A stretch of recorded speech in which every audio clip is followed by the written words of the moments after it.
Okay, so we went over size of guns. That kind of is getting us down into our process of what we want. We're realizing that home defense and concealed carry are two different things. So size is something to think about.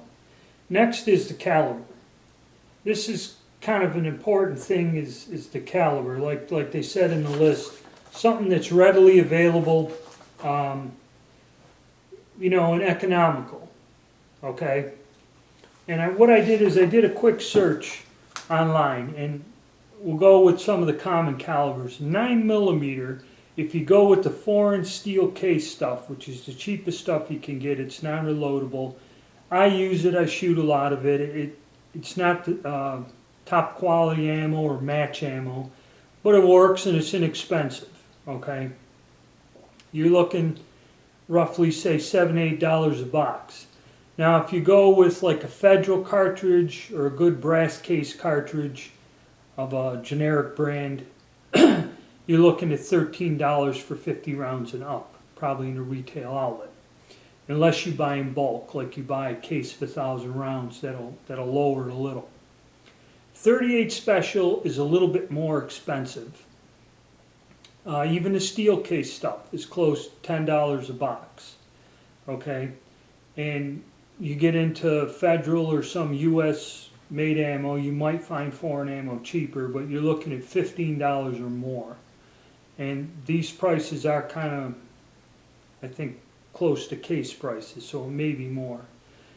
So your 9mm is probably the most common ammunition and caliber at the least expense. 38 special is the next. 32 automatic is $12 and up. Now the 45 you can get for around $15 a box with the steel. 16-17 brass case, the foreign manufacturer, and that's for a box of 50 rounds. 357 Magnum's pretty expensive. You're looking at $18 and up, depending on who makes it. Okay. Now I'm talking a lot of this is foreign made ammo. Okay, if you go with just a U.S. brand or something, depending where you're getting it, it's going to be more. 40 Smith & Wesson. Now, decent cartridge, got some power to it. I thought it was popular, but it's not that popular. Two reasons. The recoil, a lot of people don't like it. And two, the ammunition is expensive. You're looking at $18 and up. Anywhere from 29 cents to 32 cents a round, depending who makes it. Kind of on the expensive side. 44 Magnum, okay, you're lucky to get something $25, $30 for a box of 50 and then up. Alright, so, and then the 22s. 22 is another popular caliber, and you can get a small automatic pistol or just even an all-around gun like this. 22 auto or revolver was up to around $50 to $60 for a brick of 500. But now that production is caught up, that's kind of come down a bit. It's down into the 30s. You can get 500 rounds for about $35 now. Give it another 6 months or a year, it might be less. I'm not sure. Okay, so what caliber do we choose? That's just an idea of the price. It's going by the price. The least expensive, most common handgun round is going to be the 9mm Luger or the 9mm auto. I forgot the 380, but the 380 is pricey, $15, $20 a box. I heard you can get about $15 a box for the 380, depending on what you get. Now, that kind of factors in a cost, being proficient. If it costs you an arm and a leg to shoot the gun, you're not going to shoot it that much, kind of defeat the purpose. And availability. 9mm, you could probably, even when there's shortages, it's pretty common and around there. And what it is used by the police departments, the military, so it's quite common. And if you go into reloading, you can get brass, okay? You can go and buy 3,000 empty or once fired cases or range recovered brass, for like $100, and you can reload forever. All right. In the old days, it used to be 30-06, 45 auto, and 38 special, because just about every police department in the United States back 30, 40 years ago had 38 special revolvers. So ammunition was easy to find. Once fired brass for reloading you could get by the bucket load. I think I bought 2,000 or 3,000 empty cases once for $20. Okay.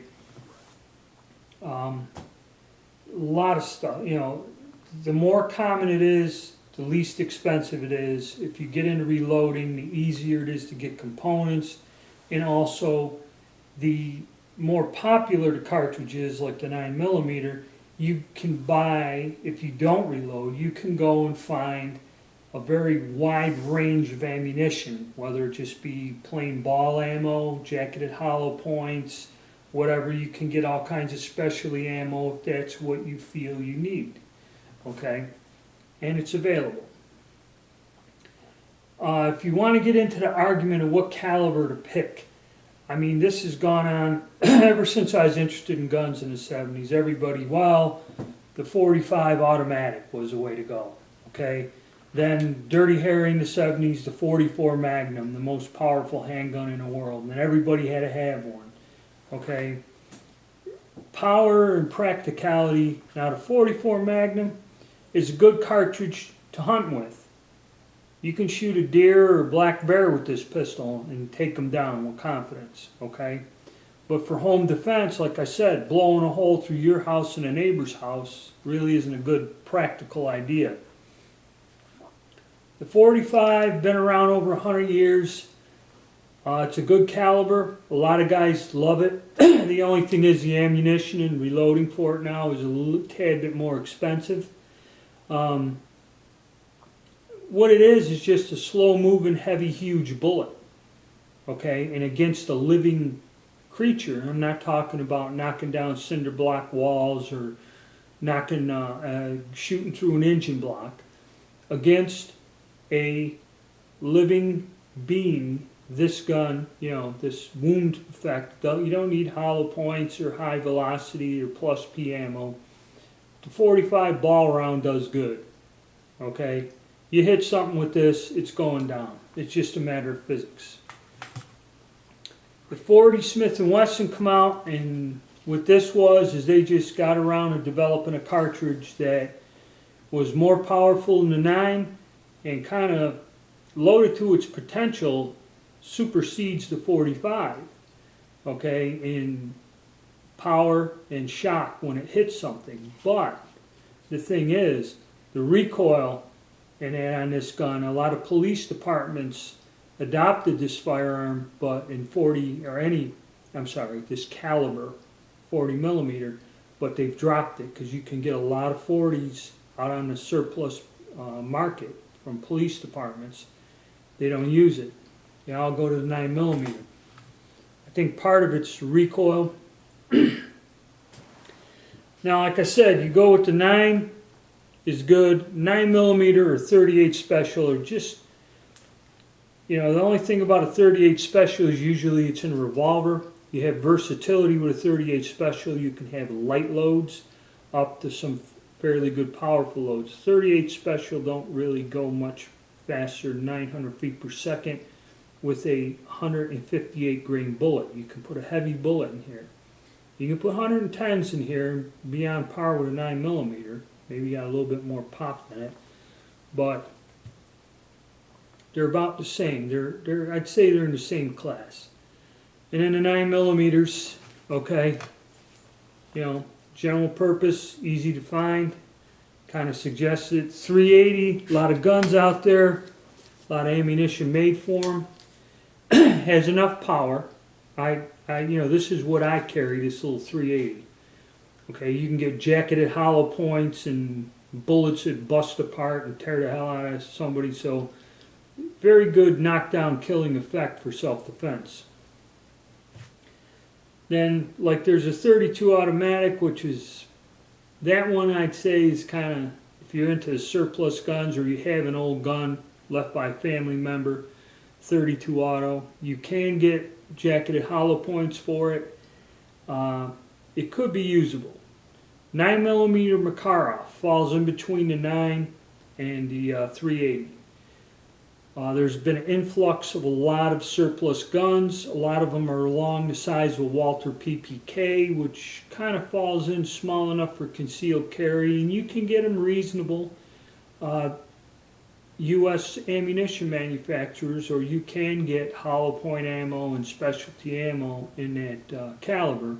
Might not be as easy to find as a 9mm, but if you have an old surplus gun in that caliber and you got it at a decent price, you can make it usable as a concealed carry gun. And the other ones out there, this is another interesting pistol, the 7.62 by 25, the old Tovarek. I bought some ammunition. They make a jacketed hollow point for this thing. This is a service size gun, but if you find one or get a deal on one, get them cheap, you can get suitable ammunition or reload it to where it could be usable as home defense or personal protection. And last but not least is a 22 long rifle. I got a little 22 pistol here. Now, people get in an argument about knockdown power, lethal effect, okay, and year after year, more people in the United States of America are killed with a 22 long rifle cartridge than any other caliber out there. Okay? It's a known fact. You can look it up. Whether it's a handgun, rifle, whatever. More people have been killed in this country with this little tiny cartridge than anything else. So 22 long rifle is also, you know, a lot of people tell you it's not enough, whatever. In the hands of somebody proficient with a weapon, I mean, when the hitmen come to get you, that's what they come with, something like this, with a silencer. You know, of course, they just walk up behind you and let you have it, but not to be discounted. So, in reality, you know, I'm going to say, to make it simple, you go with a 9mm or 38 and you're covered. You're good. It's more than adequate. It's not getting crazy with power. It's not getting, you know, underpowered either. Okay? They're not exactly, you know, like the 22. This is kind of underpowered for home defense, unless you're really, really good with the gun. All right? But still, you can get a little concealed carry. And another thing, when you're, God forbid you ever have to use these firearms, in a home defense, a break-in, somebody, you know, breaks in while you're there, which happens, or if you're out in the street and you have your concealed carry gun and somebody assaults you or attacks you. I mean, you know, people argue the caliber, lethal effects of it and this and that. Most handgun, and I remember reading an article once, most police handgun incidents, or when a policeman discharges his firearms, happens at the average distance of 13 feet. Okay, that's the average distance. 13 feet. That's the width of a room in your home. Okay.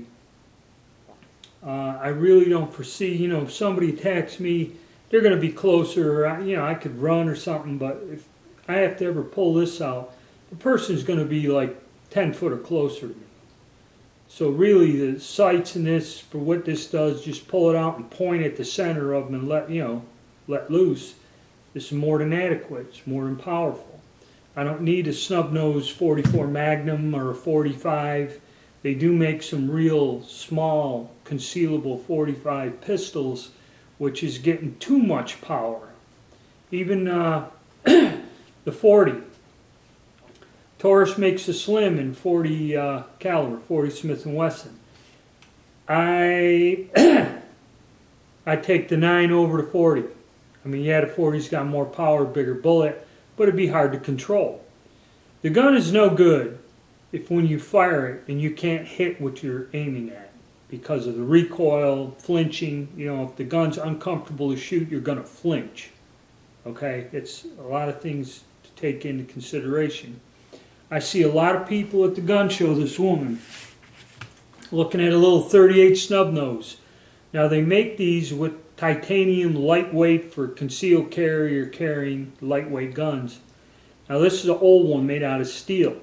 And even this gun, you know, you got to get used to this. This gun recoils harsher than a full-size revolver like this. There's a big difference in shooting these two guns.